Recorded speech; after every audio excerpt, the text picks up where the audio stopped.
Eu me chamo Andréia Silva, eu sou enfermeira, eu sou docente de enfermagem e de vez em quando eu produzo algumas lives aqui no Instagram para disseminar conhecimento científico na área da enfermagem.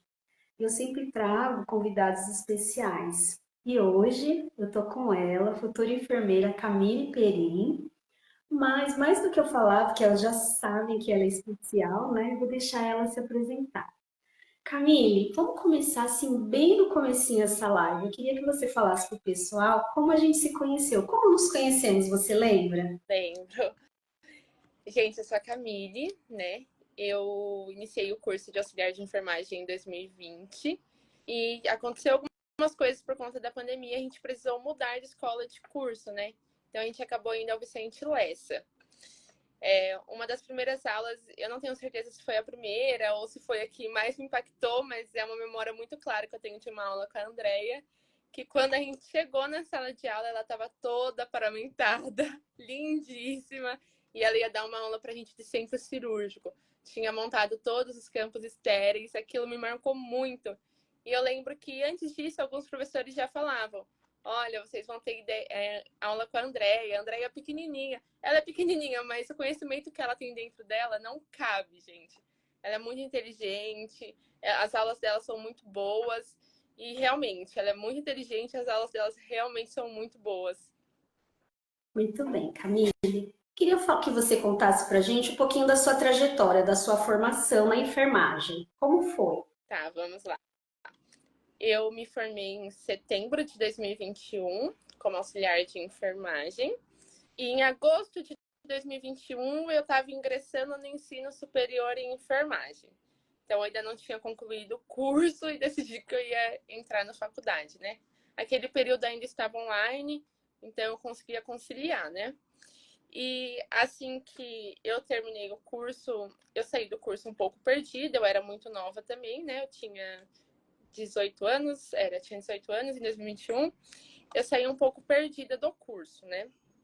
Mas eu não tinha certeza se eu queria atuar como auxiliar de enfermagem, então eu passei um grande período, na verdade, sem atuar. Eu fui atuar como auxiliar de enfermagem durante um curto período de tempo, que foi em 2023.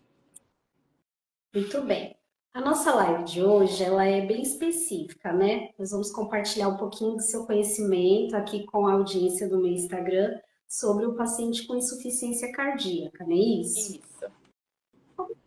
Foi esse momento em que você entrou em contato com a cardiologia, com um paciente cardiológico, com um paciente que tem esse diagnóstico de insuficiência hepática. Qual foi o primeiro contato, você lembra? Lembro. Começou em julho de 2023, né? Em julho do ano passado. Eu gostava da área cardiológica, mas não era algo que eu me imaginava atuando, né? Então, quando eu entrei, claro que vem todas aquelas dúvidas, era um mundo muito novo para mim. Eu não entendia muita coisa da cardiologia, eu não sabia que a enfermagem se fazia tão presente na cardiologia. Então, Uhum. para mim, foi assim, deslumbrante mesmo. Que bom. Aqui a gente entende que temos desde alunos no começo do curso de enfermagem até alunos que estão no ensino superior, no comecinho da graduação. Então, eu queria que você explicasse para a gente, assim como se estivesse explicando mesmo para uma pessoa leiga, o que é o paciente cardiológico com diagnóstico de insuficiência hepática. Desculpa, com insuficiência cardíaca, né? Isso, vamos lá então.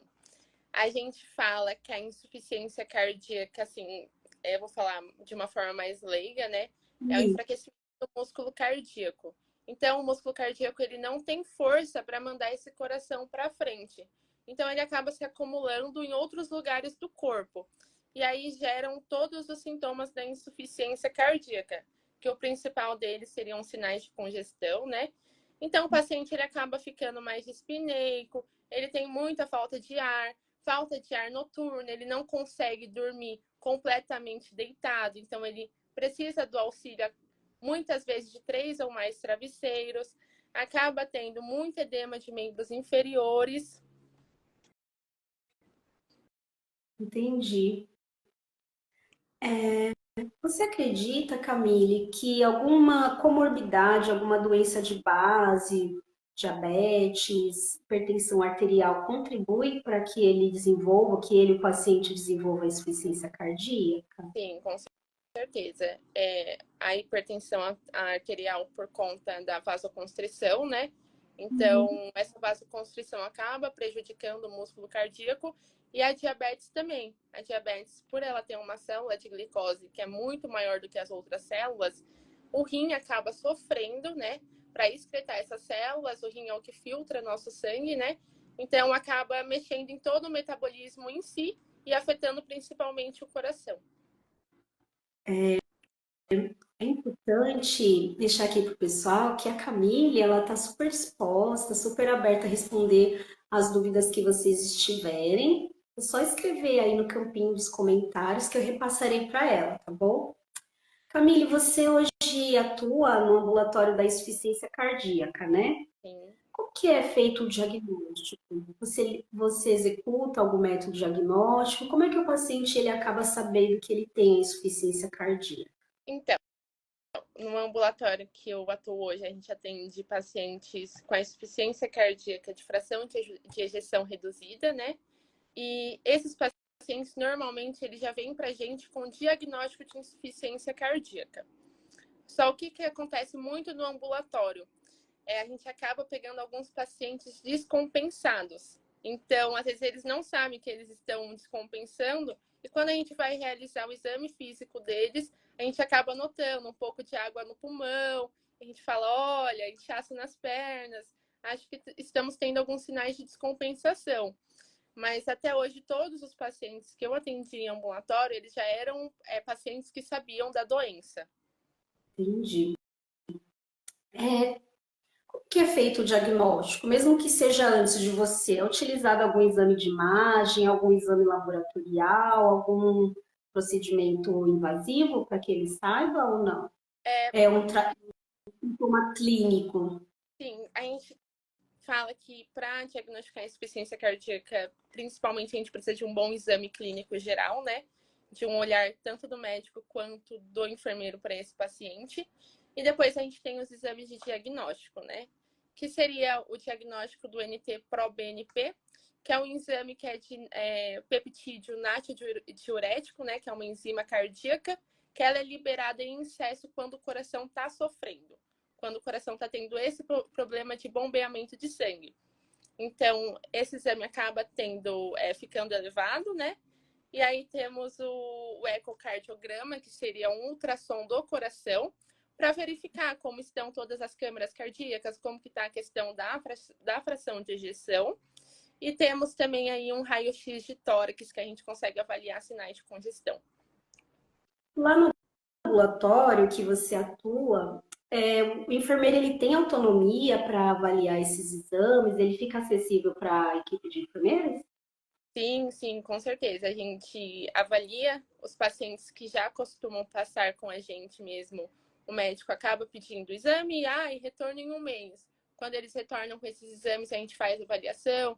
Às vezes a gente nota que, por exemplo, esse NT-proBNP, o paciente vinha em um quadro muito bom e aí ele começa a descompensar e a gente consegue pegar por essa enzima cardíaca. Então a gente faz a avaliação e a gente consegue fazer vamos dizer, que um atendimento melhor a esse paciente pelo que ele necessita no momento. Você acharia importante, então, você acha que é uma habilidade importante do enfermeiro saber fazer análise desses exames laboratoriais e de imagem?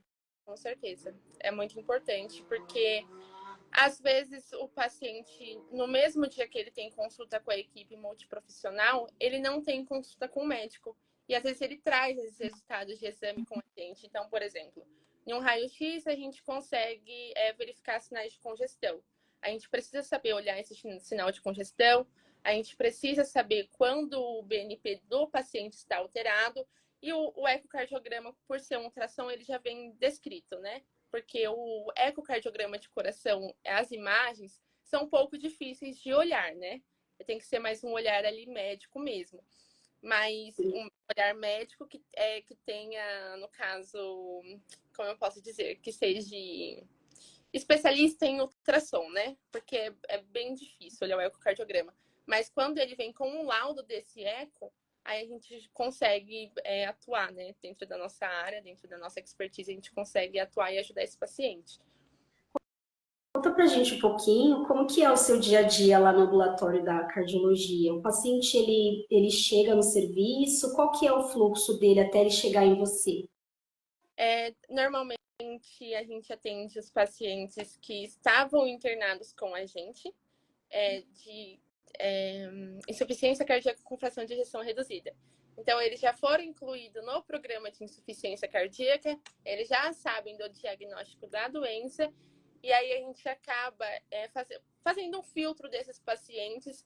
Hoje a gente está atendendo por um convênio só, mas antigamente, né, e os pacientes que já estão com a gente há mais tempo, a gente fazia um filtro de pacientes, por exemplo, ou os mais novos, ou os que a gente via que tinham mais dificuldade de compreender a doença e de fazer a alta gestão dela. Então, dentro do ambulatório, a gente consegue ajudar o paciente nessa autogestão de sinais e sintomas e mostrar para ele que a gente, como equipe, está ali para ajudar ele, porque, querendo ou não, é uma doença que é difícil de ser controlada, não é todo mundo que consegue controlar ela, e ele tendo uma equipe que está ali à disposição dele, está ali para ajudar ele nesse controle de sinais e sintomas, eles conseguem manejar mais e acabar evitando futuras internações. Tá. Só vou pedir para o pessoal que está assistindo a live, se quiser fazer alguma pergunta para a futura enfermeira Camille, pode fazer a pergunta aqui abaixo, tá bom? Que aí eu direciono para a Camille, tenho certeza que ela vai ficar muito contente em responder, tá bom? Camille, deixa eu só ver se eu entendi um pouquinho o fluxo de atendimento. Então, o paciente que ele já tinha um diagnóstico definido, ele já estava em acompanhamento, porém houve uma descompensação próprio, né, da baixa fração de ejeção, e aí ele é acolhido nesse programa, nesse ambulatório que você atua, e lá, além de fazer orientação em saúde, vocês ajudam o paciente que tem dificuldade de fazer o manejo clínico dessas complicações, é isso? Isso. No caso, a gente, dentro do ambulatório, é um ambulatório multiprofissional, então atende enfermeiro, nutricionista e farmacêutico, e se a gente vê que há necessidade, a gente entra com a psicóloga. Então, eu estava lendo as perguntas, desculpa. É.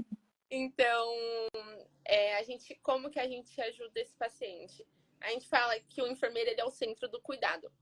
Então, ele faz uma junção, tanto da parte farmacêutica, quanto a parte da nutrição, quanto a parte de atividade física que está descrita em diretriz, quanto ajuda com a questão da medicação, controle de sinais e sintomas.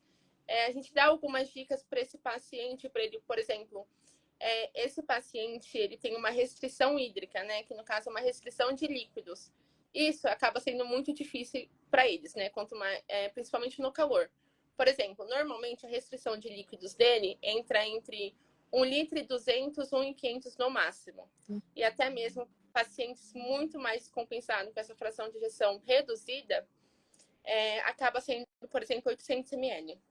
Imagina a gente inteiro tomar, tipo, a gente não é só água, esse líquido, é todo o líquido em si. Imagina a gente o dia inteiro com 1,200 de líquido que a gente pode ingerir. Isso é muito difícil. Então, a gente acaba ajudando ele nessa autogestão.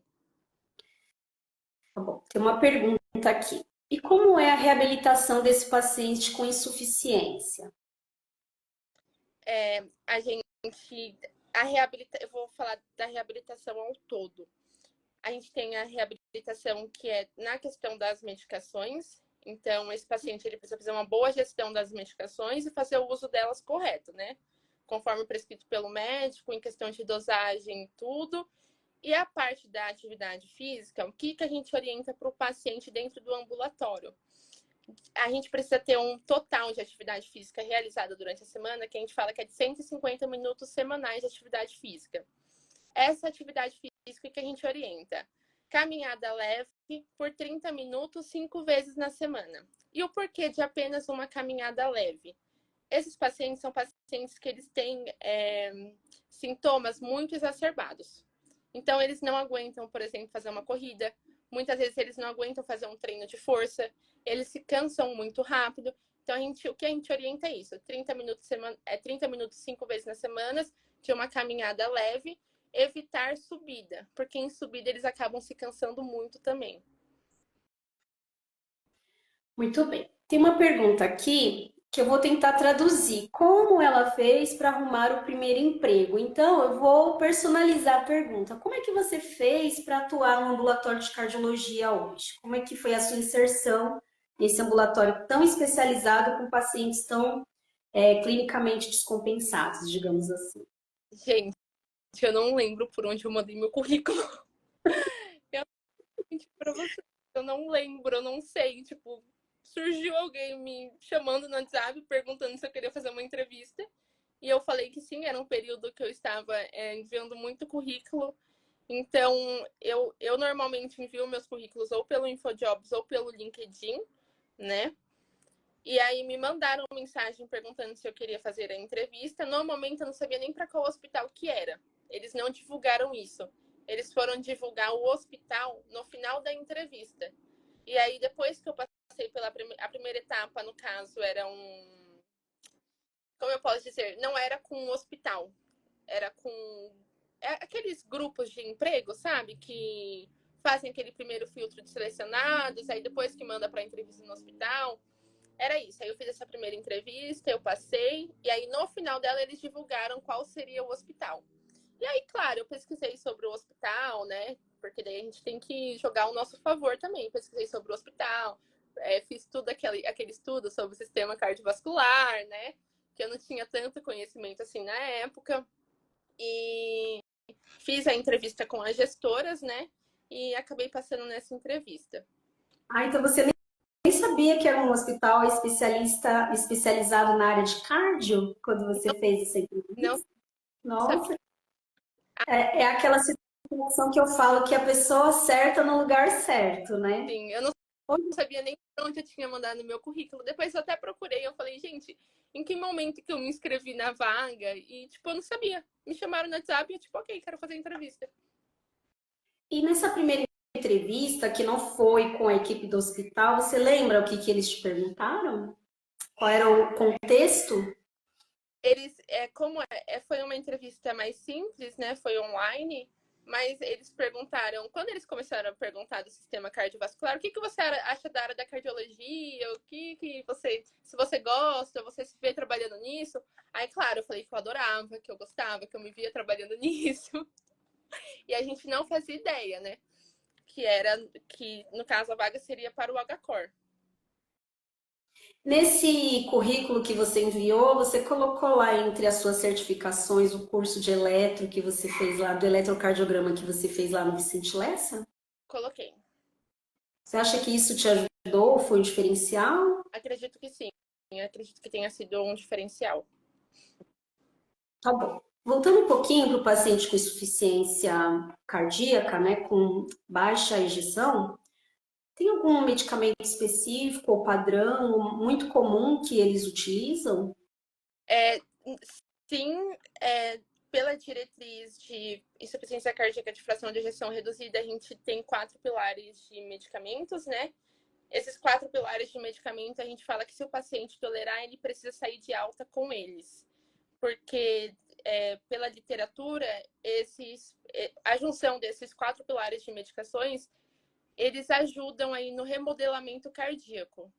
Então, seria IECA-BRA, né? INRA e SGLT2, que seria Forxiga, Jardiance, aquelas medicações para tratar diabetes.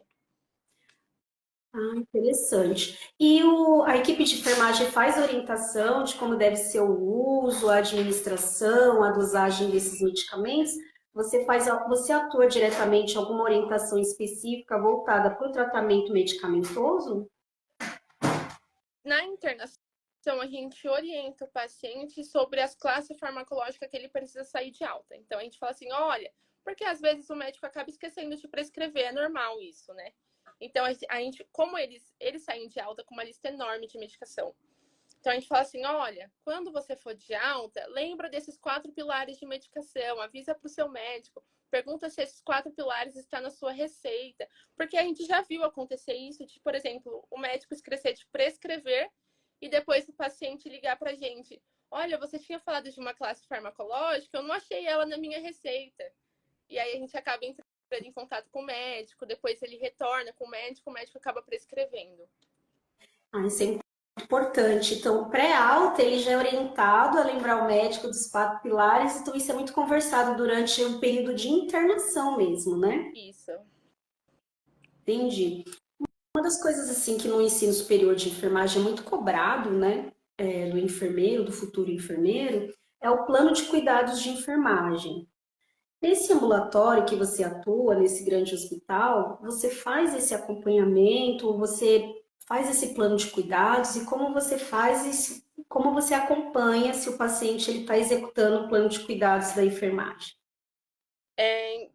A gente tem esse plano de cuidado, a gente até entrega um folder para esse paciente, né, de linha de cuidado, para ele saber o que, que ele precisa em casa, o que, que ele precisa fazer gestão, né? Que a gente fala que é a gestão de sinais e sintomas, e normalmente somos nós enfermeiros que ajudamos o paciente nisso, né? Então, dentro do ambulatório, como que a gente sabe que o seu paciente está fazendo isso ou não? A, Conta para nós. a primeira consulta é sempre um enigma. Então, a gente procura entender o paciente, a gente procura entender se ele também tem uma rede de apoio, que nesse momento a rede de apoio é muito importante, né? Então, a gente conhece o paciente. Na segunda consulta, ele já vem para a gente como um paciente que a gente conhece. Então, a gente tem aquele olhar clínico do enfermeiro, né? De saber se o paciente está fazendo ou não. E às vezes não é nem perguntando, olha, você está fazendo a restrição de líquidos? Eles sempre falam que estão fazendo. E aí, quando a gente começa a conversar mais fundo, me conta um pouquinho como é seu café da manhã, e seu almoço, e seu jantar, não sei o quê. E aí eles começam a contar pra gente, a gente fala, ixi, com isso que ele contou, ele já passou de 1.200 de líquido há muito tempo. E aí a gente começa, aí a gente pergunta, né? Normalmente o peso na insuficiência cardíaca é um marcador muito importante, porque é quando a gente nota se esse paciente está ganhando peso ou não. E esse ganho de peso não é de gordura, é de líquidos. Então a gente tem uma balança ali, 1 quilo de um dia para o outro, de 2 a 3 quilos dentro da mesma semana. Esse paciente ele está acumulando líquido e logo ele vai descompensar. E se ele descompensar, muitas vezes a gente não consegue fazer esse manejo em casa. Então ele precisa internar, receber diurético na veia, e aí vai uma internação de 1 semana ou mais. Então, você acredita que esse trabalho no ambulatório, ele reduz o número de reinternações? Com certeza, a gente tem números de pacientes muito bons que reduz, assim, tem paciente nosso que ficou sem internar durante 2 anos. Nossa, que alegria, que bom. Camille, claro que a equipe de enfermagem, ela tem vários desafios com o paciente, ainda mais quando ele tem essa condição mais cronificada, né? Onde a gente sabe que ele pode ter futuras crises, futuras descompensações e todo aquele trabalho que foi feito ter que ser reiniciado, não é verdade? Verdade. Quais seriam os maiores desafios que você diria que você encontra no seu dia a dia lá no ambulatório? Normalmente, os pacientes mais novos, eles têm muito medo, né? Porque a gente, em nenhum momento a gente fala, a gente esconde a gravidade da doença. Então, a gente, desde o começo, a gente explica para eles, olha, é uma doença crônica progressiva. Então, ela não é uma doença crônica que ela vai parar ali, por exemplo, a hipertensão. É uma doença crônica, só que a gente consegue controlar ela com medicamentos, tem um controle muito maior de exacerbação da doença. Já a insuficiência cardíaca, não. Ela é uma doença crônica progressiva e o último cuidado dela seria um transplante cardíaco ou um dispositivo de assistência ventricular esquerda, né, que seria o coração artificial. Então, eles chegam pra gente muito assustados. Eles perguntam, eu vou morrer? Minha vida acabou porque realmente o cuidado é difícil, a gente tem uma alimentação mais regrada, a gente tem um controle de líquidos, a gente tem que tirar os vícios desse paciente, no caso álcool e cigarro, a gente precisa tirar isso dele porque isso vai fazer o coração sofrer muito mais e ele vai acabar piorando muito mais rápido do que seria se ele não tivesse esses vícios. Então, a gente vê muito desafio também na questão de autoestima. Eles acabam perdendo a autoestima, por exemplo, mas eu saía com meus amigos todo final de semana, eu bebia socialmente, agora eu não vou poder mais fazer isso. E isso acaba deixando eles muito deprimidos, né? Então, aí a gente começa a conversar, olha, mas você pode sair com seus amigos todo final de semana. Só o que a gente fala? Evita. Você quer tomar uma cerveja? Tudo bem. Mas você não precisa tomar 10. Então, mas aí eu vou sair do meu contexto social. Isso pra gente, a gente sempre vai muito aos poucos com o paciente. E a gente fala assim também, não adianta a gente proibir tudo. Então, a gente nunca proíbe tudo. Aos poucos, a gente vai remodelando os costumes de vida dele.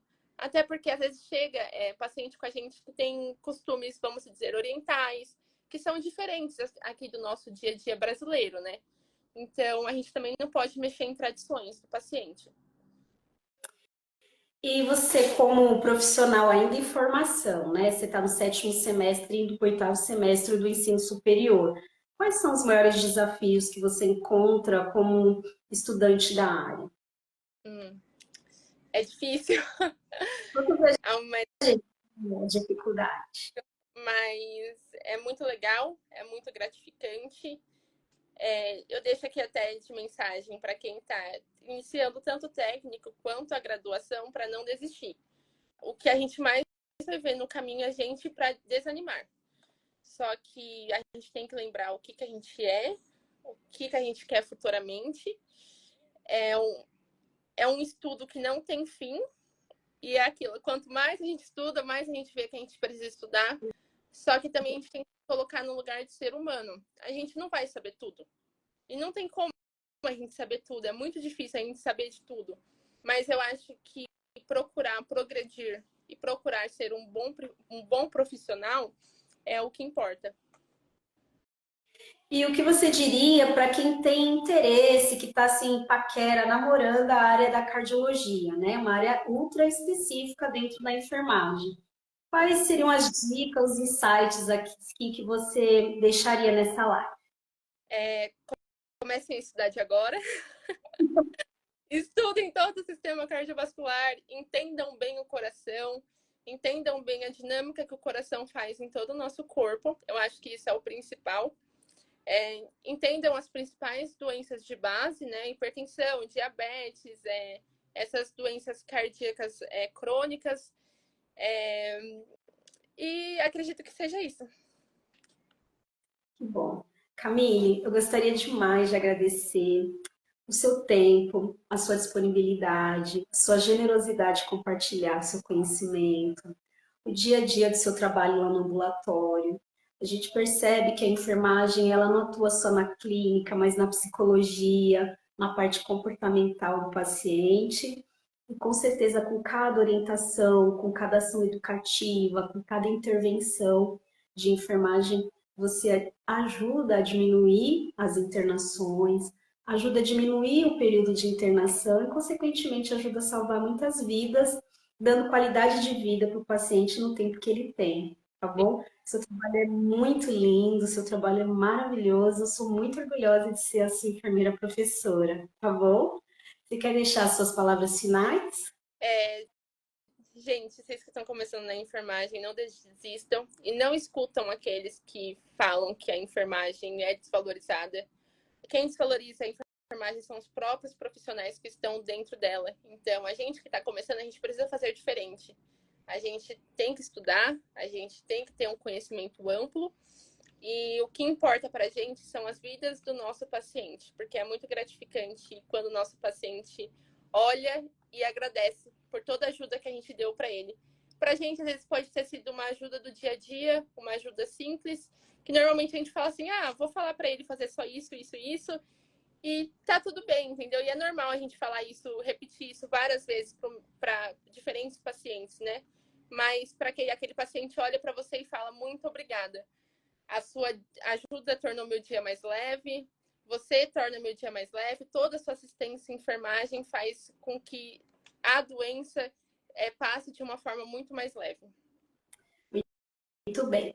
Eu fico muito agradecida de você ter participado dessa live e mostrado que tão jovem, tão bonita, pode ser muito inteligente, atuando numa instituição muito renomada, que é referência na área cardiovascular, atuando com bastante excelência, qualificando assistência de enfermagem, proporcionando qualidade de vida aos pacientes cardiovasculares, tá bom? Quero agradecer demais a disponibilidade do seu tempo aqui nesse sábado, compartilhando conhecimento tão qualificado de enfermagem com a gente, tá bom? Gratidão. Obrigada, professora. Eu que agradeço o convite. No que eu puder ajudar, eu estou disposta. Ajudou demais. Muito obrigada. Tchau, pessoal. Boa tarde.